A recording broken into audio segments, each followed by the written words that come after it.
Émile Nelligan est né à Montréal le 24 décembre 1879 et mort le 18 novembre 1941 dans la même ville.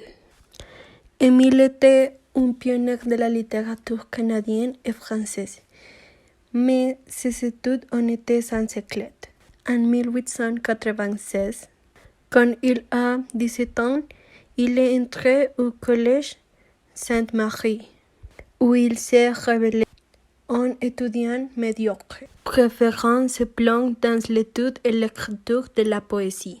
Dans sa poésie, il a abandonné le sujet de patriotisme et de fidélité au pays, qui avait occupé ses prédécesseurs littéraires pour explorer les dimensions symboliques de la langue et sa sombre vision intérieure personnelle. Sa poésie reflète un cœur meurtri et une sensibilité exacerbée. Grâce à ses formes d'expression originales, l'œuvre de Nelligan marque une étape importante dans l'histoire de la poésie canadienne et française. En raison de la folie qui hantait l'esprit d'Émile Nelligan, ses poèmes se sont concentrés sur des thèmes comme la folie, les morts et les meurtres.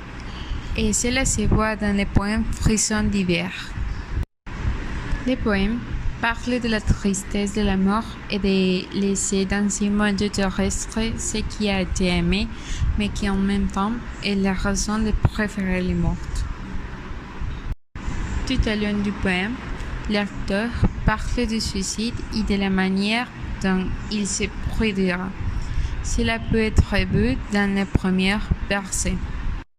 Mais avant d'effectuer cette action, l'auteur se souvient de ce qui est important pour sa vie, la mort. L'auteur voit la mort comme quelque chose de précieux, un sentiment qui doit être vécu dans la vie et qui lui manquera. Juste avant le moment de sa mort, l'auteur a peur de quitter ce monde et sa bien-aimée, et ce qui lui fait plaisir comme voir des paysages. Mais finalement, comme tout ce qui a de la vie, est temps de partir.